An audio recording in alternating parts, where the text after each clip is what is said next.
the moment to try and get us to a World Cup final is extremely rare, and ultimately just excited to test myself against the very best on the bigger stage.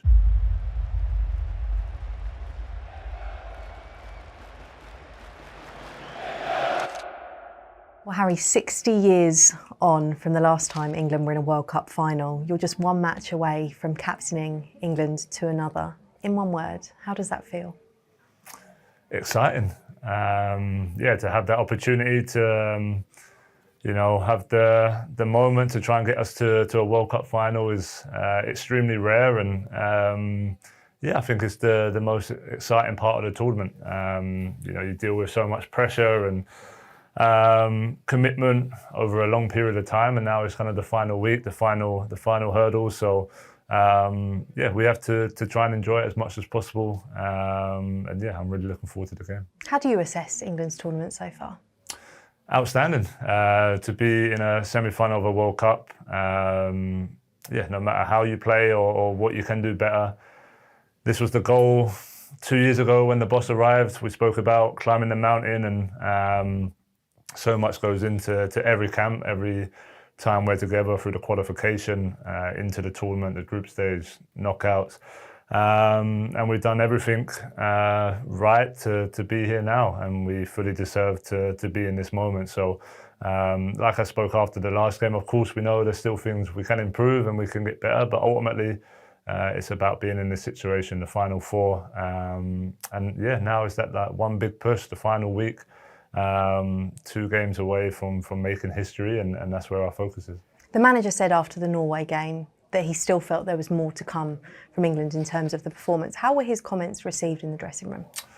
Yeah, I think we understand it. I think players on the pitch know more than anyone when you're playing well, when you're not playing well, when you maybe giving away too many sloppy balls, or not winning your duels in defensive actions. But that is part and parcel of football. We understand what the boss meant, and the boss has been so complimentary about us as a group, and he said as well, from the mentality point of view, which is sometimes the hardest part to get, we're at the highest level, and we have been for a period of time now.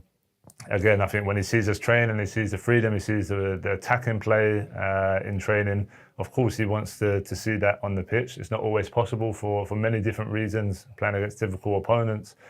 Humidity, heat, situations, pressure, there's a lot that goes into all of these games. So yeah, ultimately we try and do our best in every moment.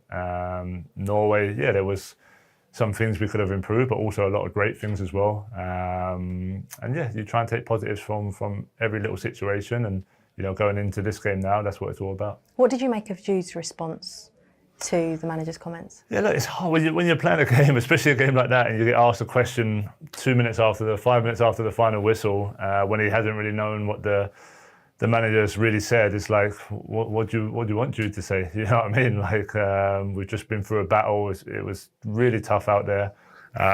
So yeah, look, I think it's easy to try and create this division. It always seems to be maybe an English mentality, an English thing to do at these major tournaments, but it's the complete opposite. The group is where we are because of our togetherness, not just the players, but the coach and the staff and everyone who's involved. So yeah, things just get sometimes made out so much more than what they really are.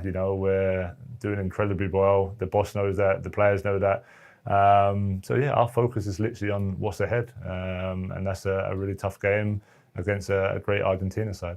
Is it perhaps also that Thomas is a bit more of a direct manager than maybe England fans have been used to hearing from? Maybe. Wears his heart on the sleeve, and I think people appreciate that as well.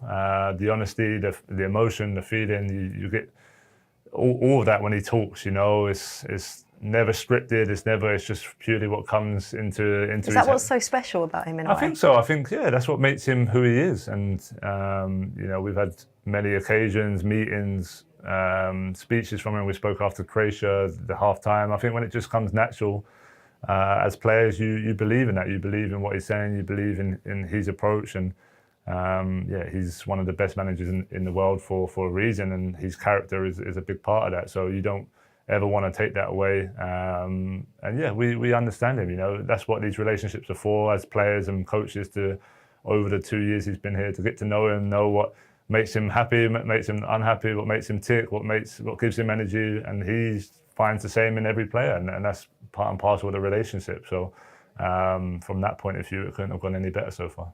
Some people have said that England have an over-reliance on yourself and Jude Bellingham. What do you say to those people? Yeah, that's just football. I don't know what people expect. It's like I said at the start of the tournament, Argentina rely on Messi, France rely on Mbappe, Elise, Spain rely on Yamal maybe. It's like, yeah, it's one of those where the guys who people expect to score, and now we score. It's like, oh, they're scoring too much. Maybe other people should score. It doesn't really completely make sense. But yeah, I think throughout a tournament, you need moments, you need match winners, you need heroes. As much as people will talk about me and Jude, we wouldn't be in this competition still if it wasn't for every single player here, and the saves Pickers has made, the blocks the defence have made, the running, the commitment. The midfielders are doing, the wingers 1v1 all the time. It's such a team game. I think it's so easy in these big tournaments to just make it about individuals and make it about one or two players, but without the whole team on the same page, the same togetherness, the same mentality, we wouldn't be where we are now. So yeah, football is like that. You score the goals, you get the rewards. I know that more than anyone, but I also know there's so much more that goes into a game of football than just the goal scorers. Why does the partnership between the two of you work so well? Yeah, we just. I think we're both in a good moment. I think physically, mentally, both in good shape. I think there's been a real hunger and desire since we met up in Florida.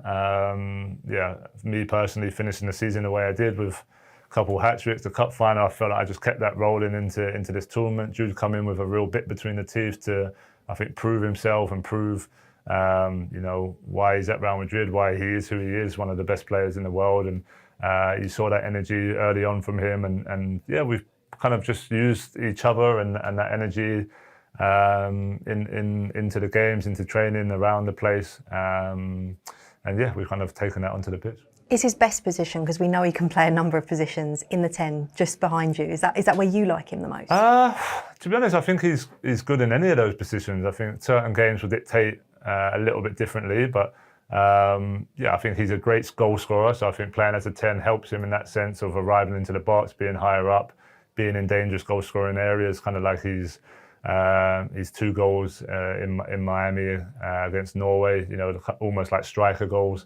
But also he's so good as an 8, driving with the ball, defending up and down the pitch. He has that engine of a number 8. So really, I think he's exceptional in both positions. I think the games will kind of dictate what suits him a little bit more, and that's where you rely on the boss and the manager and the coaches to get that right. As for you, over 70 goals this season, Harry, that's 20 more than you scored just the season before. What has been the secret?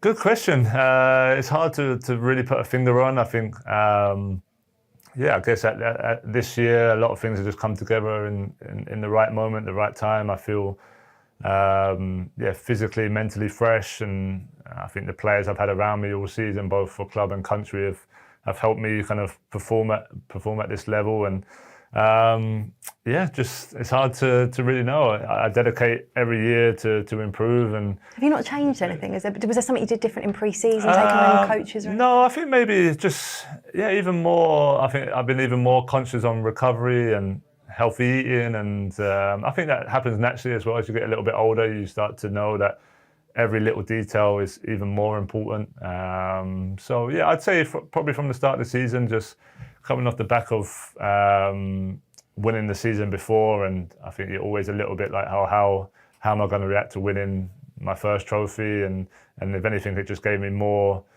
push and more motivation to say, I need to get better here. I need to improve. There's still areas I can work on, and that's what I kind of done. And sometimes you look through history of different teams, different nations, and of players who just have a year where kind of everything goes their way. I've still had not everything go my way, obviously Champions League and things that could have been better, but for the most part it's been really special. And now I'm in that final week of what's been an amazing season. I'm kind of just excited to be back out there and try and have this one big push in these last 2 games. Let me take you back to Euro 2024. Did you have a bit of a point to prove after that as well? Yeah, maybe. You know, I think everyone knows how much representing England means to me, and especially in major tournaments. And of course, the way that ended, and with the disappointment. Yeah, sometimes losing those big games just gives you more motivation, gives you more of a point to prove. You know, when people maybe start to question you in the national team, and yeah, if anything, that makes me almost a little bit better and almost drives me on.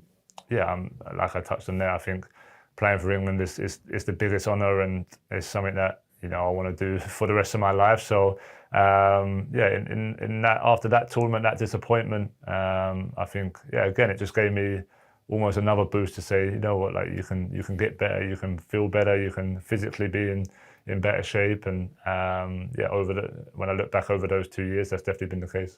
Argentina next in a World Cup semi-final. You'll know the history. Lionel Messi, Jude Bellingham, Harry Kane on the pitch. It's all set up, isn't it? Potentially for England to rewrite the history now. Yeah, we have that opportunity, and it goes back to kind of that exciting feeling. Of course, there'll be nerves, there'll be pressure, but ultimately, you know, what a game to be involved in. When you dream of playing for England, and as a kid, you have all these feelings of maybe being there one day. This is exactly what you dream of, playing one of the biggest nations in a semi-final of a World Cup, trying to be the one to make the difference, trying to be the hero in the moment and help the team get over the line. The best players on the biggest stage playing against each other. I think the top 4 ranked nations in the world playing in the semi-finals against each other is exactly what it's all about. So yeah, honestly, I can't wait for the game. I think it's going to be an amazing feeling, an amazing occasion, and ultimately just excited to test myself against the very best on the biggest stage. Best of luck. Thank you.